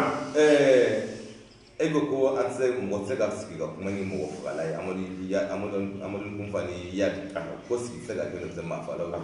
mais Cɛbilen ye mun fɔ Kidali ko la fɛngɛ in na Cɛbilen ye mun fɔ Cɛbilen ko Kidali ye ko fo Mali drapeau ka yɛlɛ Kidali fo malidenw ka munumunu Kidali fo Mali sɔrɔsi ni Mali polisi ni Mali gendarme ni douaniers ka don Kidali ka munumunu ye o munumunu ni o yala ni o sigi ka fɔ fɛngɛ sigi ka fɔ mun n'a tɛ se ka kɛ yen ni jamana ɲɛmaa yɛrɛ dɛsɛlen don k'a ka avion ta ka taa cun Kidali ka yɛrɛ ka bɔ Kidali ye Mali dɔ de ye ka yɛlɛma Malidenw na ko Mali dɔ don k'ale tɛ k'i sigi a ka drapeau de yɛlɛlen filɛ sanfɛ yan gouverneur bɛ yen ni sigi ma kɛ ni Yadi ye o bɛ se ka kɛ a bɛ se ka kɛ ne fanga de ye k'a kɛ jinɛ wɛrɛ sugu jumɛn a ka jinɛ ko tɛ o cɛ ye ka kɛ cɛ armée de bɛ na dɔgɔ yɔrɔ Moussa Kontabla la force doit être à l'État fanga bɛ État de bolo un terroriste ne peut pas avoir la force plus que l'État n'o kɛ ça veut dire que l'État n'existe pas donc État de b'a kɛ hali mɔgɔ fila de bɛ balo k'i la ka kɛ ne y'o de fɔ n ko n'i ye position dɔ d'an ma n'i y'an kɛ n'a ye ka taa ministre de la défense ye tile kelen o b'an bɔ a la parce que min don force doit être à l'État tubabuw fɛ mɔgɔ wɛrɛ tɛ soit tu es avec la République soit tu n'es pas avec la République n'i bɛ République fɛ i b'a ta République la yɔrɔ n'i b'a ta République la yɔrɔ la je te considère comme un terroriste et je te traite comme un terroriste qu'est-ce qu'un terroriste mérite n m'o fɔ man dɔgɔ tɔ de ye mais une chose est sûre jamana ye jamana de donc Cɛbilen bɛ cinéma bɔ de la fɔlɔ i b'o dɔn e m'a fɔ ko kumana Chine fɛngɛ wa Russie wa i bɛ hakili jigin Chinois kan ɲɛ u bɛna avion caman yɛlɛ dagɛ Chine o taara ka na Maliyɛnw bɛɛ bɔra ka b'a fɔ ka taa ko le sira saba ye ka taa o taara forum minɛ o conteneur fa dugu kelen de bɛ Afrique 40 personnes wele président 40 président 60 ko ka na n'o nana ko an bɛ fɛ ka coopération k'aw fɛ an b'ale kɛ an bɛ baara kɛ cogo min nɛgɛsirila dɔw bɛ na maçon dɔw bɛ na donc Russie bɛ nana ka baarakɛlaw ye kunun Russie ani bi Russie tɛ kelen ye kunun Russie c'était des socialistes bi Russie c'est plus que olu ka jugu ni a tɔgɔ capitalisme bi les grandes sociétés russes c'est des privés qui gèrent les grandes structures russes privées au départ donc privé état yi nga donc actionnaire fitini de comme en tant que la donc a se ka hélico ta ka dite a se ka char ta ka dite folo ale to ba di na ba di fu fala di relation te parce que folo hala wolle na on kede anga ka kala ngani to babu la wolle sepe la kadam o fe chaman la kadam anga officier folo formé na anga char nyama to be kembe anga to mono na kle bala to ministère de la défense française to be fala anga char do ba char kordo be ko ba char léger do na nyamba pour que ngaf do ba to mo ka sa ko la fa ko na anga avion tawade avec poignet Ukraine ou ngado ko be yon kele aujourd'hui c'est que anga mo tara kata tem ka baroke kana parce que hakli ti shi dala so jela shin na wona le kada do mali on tara ibe ka kunde ari korna ko anda de milliards ni kada do ko de zena ande ka se kamba ko conteneur fa ko tous les travailleurs les jeunes chômeurs kada ko bila marada ko fonctionnaire ka sara ko do bila fraka ko ko so ko bi jo armée ka kada do hôpital bi jo armée bi toté feu bi to mine kuro bi na amina semaine faire sara ka ko baba ko ya fo Conakry amina feu dia baba ko ya kada do ka ta fo amina semaine faire dia fo momti ko do ko ngani ko bana kara kuro bi na ko ba ko nyeda bi mo bora ka wuyu ke kata ibe ko na ari ko la ali bi kada do ko ta fe make ne ra hakla kata ka ba to bi na ci ko war bi na ni o wari e ba kala ma de ba kala ji hari ba sile donc no yi ko wara kera tuni kata rishi jamana kana ka fo on ka ke on be ke na fo mu ye wulu ke dakala jene naka a hakla ka ba sa rote an na sigi fade to yala an sigi ngata fade sago yala an na baraka ye e anda joni fitini fo zero iskia e jamana mi chobe mo be chobe ni e para mi ba to ala fo qur'an ko ba be ka ba ibe ka be je ka be ka kala ke kikra ko hali kala mi shinde ki gata ni ni shinde kala mi bina ba du kuna o de ba to be baraka na ka ba dia na ma shinde ma shinde na hali ma ni kuma fa kuma ko na ndenga abene ibi den kala no de ka abene ni de village do kala ba ni sa do be ka aba fere ka sunguru mama u ira no wa do ni ke ira ni ka qur'ana site kala u ira ni ka wo ni ke ala ma ka sunguru ba so ya ikate ka ale yakata kala wodo kala avenir ni jamana kono yorobe mali avenir ni mali dimseni nyama bi se kala da ka ta ka kata extra na anga word bola na ni word bola sini o bi se kana ame se ka moyen ke ka da ko ka se ka technologie développée aujourd'hui informatique bi chombe aujourd'hui tanya bi chombe aujourd'hui recherche bi chombe aujourd'hui anga dimseni bi Canada anga dimseni bi États-Unis anga dimseni bi Europe comment il peut retourner parce qu'on est fier de notre baraka mali ka se ka bon wala on est karma de pays en tout cas ala fili koro de lima o kɛra mais bi limi kɛra cogo parce que faden sambo tu sale mambe olu tu be o be ka jamana fɔ be dabe fɛ be hɔrɔnya fɛ o yo disi mɔ a taara kalan kɛ na militaire ka tila ka na jamana kan c'est ces hommes d'état que nous voulons c'est pas toi ka ba fɔ tɛ dɛ mun ma démocratie ye kɛ anti kɔrɔlen fɛ fɔ kura ɔ yɛrɛ denmisɛnnin fitinin ninnu olu ɲi ka jugu sake baba min don olu ɲi n'olu y'i sɔrɔ o y'i ka maaya ban olu bɛ ka jamana kunu o bɛ jamana wari kunu o bɛ jamana fɛn bɛɛ kunu son dilanlen donc aujourd'hui nous avons besoin des hommes qui aiment le pays aimer le pays ka taa a ka nɔgɔ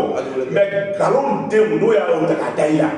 tɔgɔ k'i tiɲɛ maa bɛ ko fɔ e prince ma ni e kuma fɔra e yɛrɛ ta sigi ko dɔ kɔnɔ e b'a fɔ est ce que e prince don dɔw yɛrɛ b'a fɔ ni cogo bɛ taa n ye nin kɛ tan a t'a cogo yɛrɛ ye jamana bɛ se ka kɛ n bɛ sigi cɛkɔrɔba musokɔrɔba ko n y'a mɛn jamana bɛ se ka kɛ ko adamaden ko nkalontigɛ ta aw maloya jamana bɛ se ka kɛ ko jinaya ta aw maloya jamana bɛ se ka kɛ hali n m'a fɔ n ka tɛ ko mɔgɔ t'a kɛ mɛ i kan ka maloya n'a ye mɛ i b'i disi bɔ n'a ye sɛni b'i disi bɔ n'a ye mɛ sɛni bɛ ban koyi muru b'u ka discours ma ko n'a bɛ fɛ jamana ka taa ɲɛ ko bɛɛ ka se ka kurusi bolo la ko n'a bɛ fɛ jamana ka taa ɲɛ ko musow ka se ka taa fɛ bolo la ko n'a bɛ fɛ jamana ka taa ɲɛ k'a ka kaw yɛrɛ fɛ ko n'a bɛ fɛ jamana ka taa ɲɛ ko bɛɛ ka faso bonya ko bonya bɛ bɔ i yɛrɛ la fɔlɔ i k'i yɛrɛ bonya n'i yɛrɛ bonya mɔgɔ tɔ b'i bonya mais k'an ka hɔrɔnya bɛ k'an ka danbe bɛ n bɛ lagare n'a cɛ fo n ka taa kulubali ka taa dɔn kɔ i famana k'u ka foli kɛ kulubali n balimamuso lagare kɛ n ka taa dɔn kɔ i yɛrɛ famana k'u ka foli kɛ n ka taa dɔn kɔ fɔ hôtel kole mu yorla wala ko fam da ouais ko kulubali ko kulubali ouais an la gare ngata ko fo ye dambe ko kuma ni ko ya kuma fo mata ko kala la de muso bi ngata ko kala qur'an ni kala muso ni nyoma je ko ada ma dian to ma mu fo ko bakala ma o ma parla me ma ko na to ko fo bakala ka fo qur'an ni fuli ka kan ouais aywa nun to ko am ko kontane do ka ko jamana nyama ko tara union soviétique ko amina kala jamino so e be sa ko tan to ko ko amina de ni sigi amay nun to ko la vie chère nun to jamana ka belande ngon en dara d'habitude ele na sura mais ne na le sura ne ka moto pine parallèle de ko ne be auto stop bila o anya wala de zo ko na tamu tuni kanga na auto stop ke kanga na ta jama mayro la kan kile ngana yala kan ngana me yorola est-ce que tu peux ni be mo to pile chene no ambe abona mena sena non la vie chère ngata domaine de l'eau jana do de bi docteur Sota mo ngi sare na ko di mo sare ni barna de ta taroti frati ay la vie chère malé be garde nzo ko na sa sigi yabla mo bi tamba yesu dala to na yere ta madam meta madam la sula awo wallahi bi musodo na ta kema fla de ko na ta sula je wala ka jaw non kema fla ine Allah subhanahu wa ta'ala jana ta tanna ni sa kema fla tene do fa la so ko ji atani mi bi wani ma dama ne bulu be kado ba kema ibado ko jamana te marché la vie chère yoro ibado wallahi jamana te marché la bo ngata be ibado ko jamana be marché be ba litra yoro ba so so bi jola bi bo kale dama ko ala to la de so bi jola immobilier mo do frère l'occasion il ngata do mo ba sala ji naka de ba bo ke ka bo so ko parce que c'est tout yo ba sa de son bi de bi am yoro be mo do se ka dum ate dumu am yoro be na be so am yoro be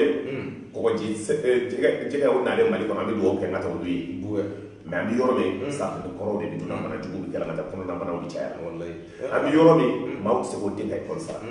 ami yoro be e sécurité ko ya ngolo ngata fe do adama de fa de te fo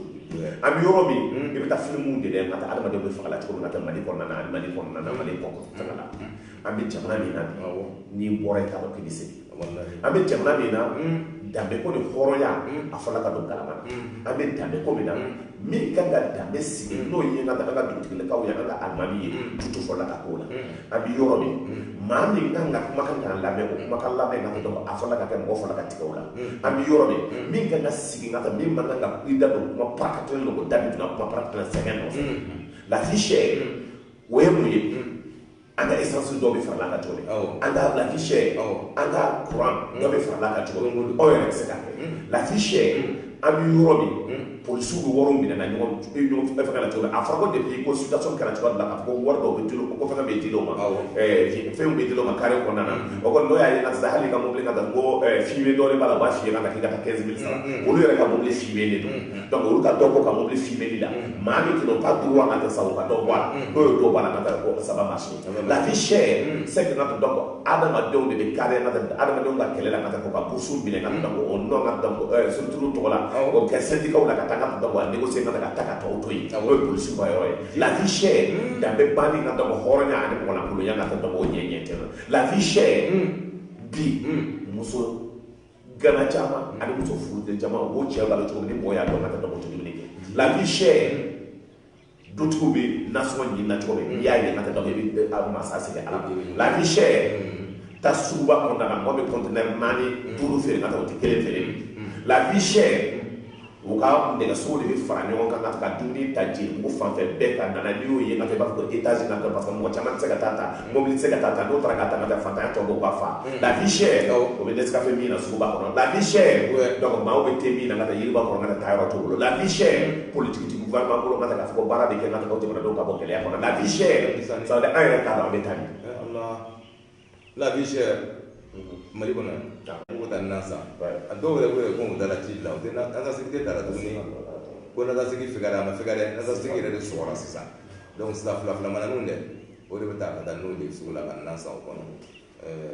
an bɛ Samake fo i ka conseiller spécial n bɛ bɛɛ fo ka taa mon grand cousin Samake mais n bɛ fara ka bɔ kɛnɛ la nka parce que a tɔ man jan tuguni an ka AEM mɔgɔw n'o ye AEM kɔrɔ ye 91 o kɛlen ka forum ba bolodali man bi ko filana ale denmisɛnnin min ye kɛlɛ kɛ 1991 ka ko dɔw sigi ka hakilinata dɔw fɔ démocratie cogo la parce que n'i y'a ye hakilina kura dɔw wulila Musa Traoré nalen bɔlen fanga la IBK nalen IBK y'a ɲini k'a fɔ k'a b'an ka danbe n'an ka hɔrɔnya cɛ ale ko Musa Traoré était démocrate et républicain comme ale ma kɛlɛ kɛ anw fɛ ale t'a dɔn Mali kɛlɛ kɛra cogo wa a ye mɔgɔw de farala ɲɔgɔn kan 91 ka daminɛ kuma na ko la bolo kura mɔgɔw fo ka se kɔrɔlen bɛɛ ka forum ba b'an bolo tile 3 ye n'an bɔra yen sisan donc nin waati kɔnɔna na a daminɛ na ma parler de la culture palais de congrès la a ouverture bi kɛra yen donc n'an bɔra o kɔnɔna na tile 3 baara bɛ kɛ hakilinaw bɛ kɛ kalanbolo bɛ dayɛlɛ a ye nalen gɛlɛya bɛ kɛra école la violence bɛ école la olu bɛ se ka bɔ cogo di hakilinaw bɛ cɛ ka bɔ la donc baara bɛ kɛra a kɔnɔna na i bɛ bɛɛ fo ka bɛɛ barika da mais kɔni b'a fɔ ni démocratie tun tɛ ni mouvement démocratique tun tɛ ko wɛrɛ tɛ kɛ caman b'i yɛrɛ réclamer ko mouvement démocratique kɛlɛ kɛra cogo min dɔw yɛrɛ bɛ yen ka to ma don école la mais bɛɛ b'i y'a ba k'i y'a mɔgɔ dɔ ye parce que maa min bɛ ka taa mouvement démocratique dɔn o de nana ka taa o de farala ɲɔgɔn kan ka ti CTSP dilan o CTSP o de ye ka dɔn ko maa o maa ye kɛlɛ kɛ a tɛ tɛ ko tɛ mɔgɔ wɛrɛ ko tɛ bɛɛ de farala ɲɔgɔn kan a tɛ se n'u ye coup d'état kɛ anw tun bɛ bourse de travail o nana anw sɔrɔ yen an ko an dalen tɛ militaire an ko militaire ma fɔlɔ Musa Traoré y'a kɛ ten de k'a bɛ fanga ta ka k'a di n'a fɛ kalo saba ka taa Musa Traoré tila ka n'i si kɛ n'a fɛ san 20 ani kɔ ka taa fanga la an ka dalen to la o ko n'o don olu bɛ mɔgɔ 7 ɲɔgɔn di an ka mɔgɔ 10 ani 4 ɲɔgɔn di an ye CTSP dilan n'o ye o CTSP dilanlen décision tun bɛ ta globalement ADEMA b'a la CND b'a la GLD b'a la ADID b'a la AEM b'a la Baro b'a la a bɛɛ lajɛlen ka taa maa ye kɛlɛ kan ka taa bɛɛ b'a kɔnɔna na anw sigila ka baara k'o kɔnɔna na ka tila ka élection organiser ka Mali ka statut fɛn o fɛn kan ka dilan Mali démocratie ko la an y'a dilan ka élection 3 organiser ka fanga di Alpha ma ka mouvement démocratique bɔra baara la o la mais n'i ye denmisɛnnin dɔw ye n'i ye mɔgɔ dɔw ye kuma ka la ko non ko mouvement démocratique de y'a to ko gɛlɛya kɛra Mali kɔnɔ ko ko démocratie de nalen n'o démocratie tun tɛ radio ti dayɛlɛ Mali la n'o démocratie tun tɛ internet ti tun n'o démocratie tun tɛ an tɛna kuma n'o démocratie tun tɛ école so tɛna dayɛlɛ n'o démocratie tun tɛ n'a tɛ donc ça veut dire bi an bɛ yɔrɔ min lycée ti tigɛ école kɔnɔ o ye Mali la Mali bɛɛ lajɛlen lycée bɛ yan tuma tɛmɛ lycée 30 kan école supérieure min bɛ yen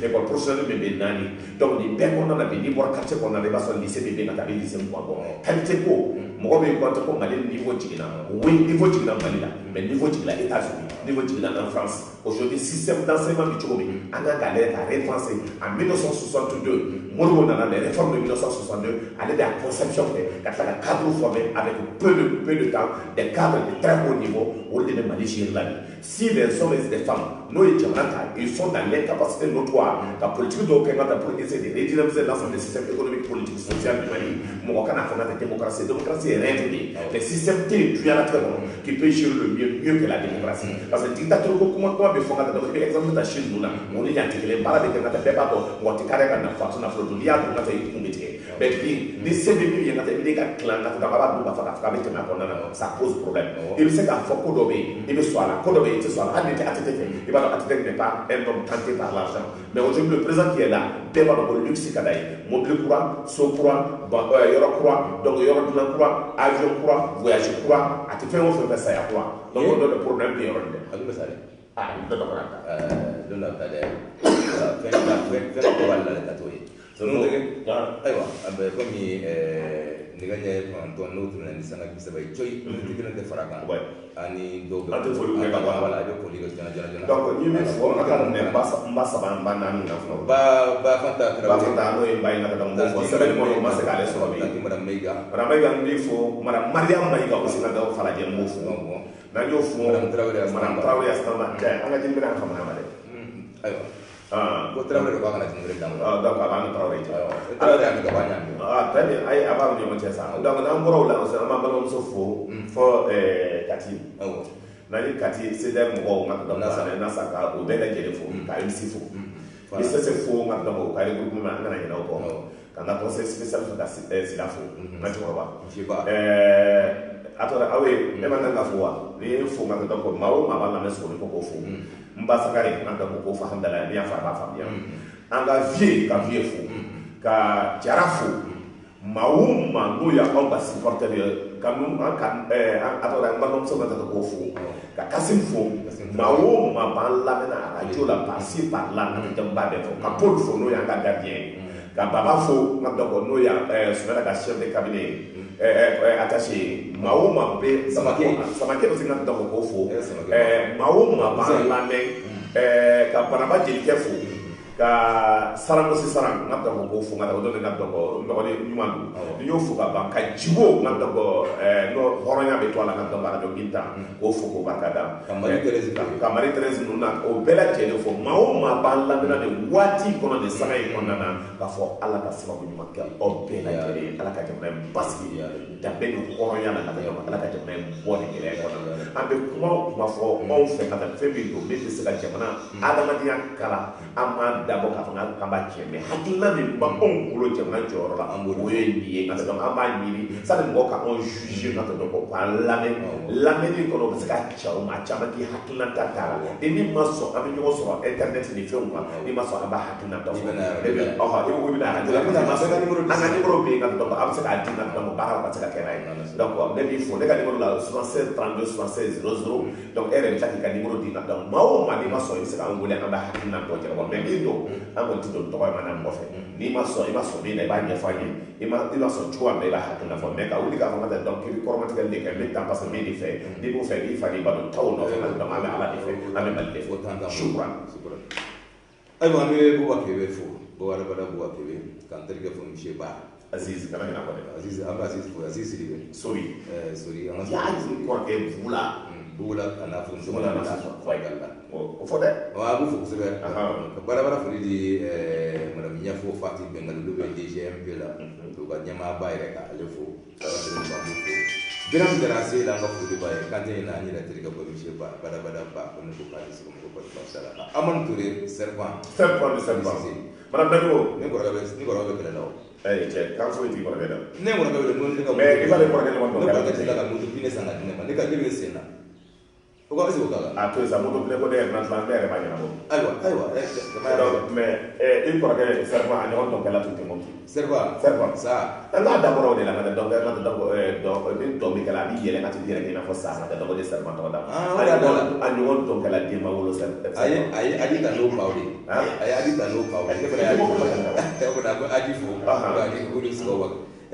be foli kala ka di buba ke de ni ya le fote na madam jara bebe woni ko madam jara bebe ma kan so ko no ka ko no si fere ko no ko kan so ma ka ko je ko di fo kan ni na bara madam jara ba mi na jalo kale ba bunna da bulu bana amda dion afela dion ko wa na ko fréquence ra be dion dio ambe dio ka o bela de ko amore fo che so mo ma bala le ko la min na ko ga mera ni chekane Paul limle na ka do so amuso ngala do Paul Ismail Boro amuso mo yele ka militant de ba da men kere de ça parce que ma ko muso korbo de émission na me ko so donc che chama be be kele auna ko parce que Paul muso be ka do da ko ale be émission na me Paul ba fa ngata ka da masana ka ka émission na ale di bola donc en fait en parlant muso no ba la me no ya ban muso an ba de ka do fe no de che o ta ko de ka da ko ba kwa o ka bɔ ayiwa an bɛ bagane fo ndo ka fili bagane ko no ban so o kana an bɛ bɛɛ lajɛlen fo ka Mamadu Umar Kone kɔrɔkɛ do n b'a fo ko ne ko Mamadu Umar Kone ma kan so ma an lalai ka monsieur ba fo bala fo ba communiquer ninnu b'an bolo yan an bolo kana an bɛ fata ta fɔlɔ ka an bɛ fata ta fɔlɔ o kana biya an balima aw ye min sɔrɔ tɔn caman min lafiya ko ma da ko n'o de fa ye n'o ye lamɛn aw to garijɛ kɛra min ye bi kutubala o de kun ye nin ye an bɛ Umar den fo an ka karamɔgɔ belebele don min lakora ko jɛmu kan ni sɔgɔma أيوة بسم الله الرحمن الرحيم والحمد لله رب العالمين الرحمن الرحيم مالك يوم الدين إياك نعبد وإياك نستعين اهدنا الصراط المستقيم صراط الذين أنعمت عليهم غير المغضوب عليهم ولا الضالين ربنا آتنا في الدنيا حسنة وفي الآخرة حسنة وقنا عذاب النار سبحان ربك رب العزة عما يصفون والصلاة على المرسلين والحمد لله رب العالمين آمين يا ربي آمين يا ربي على كان يمون آمين يا ربي directeur ka foli kɛ directeur ma kana ka denbaya bɛɛ lajɛlen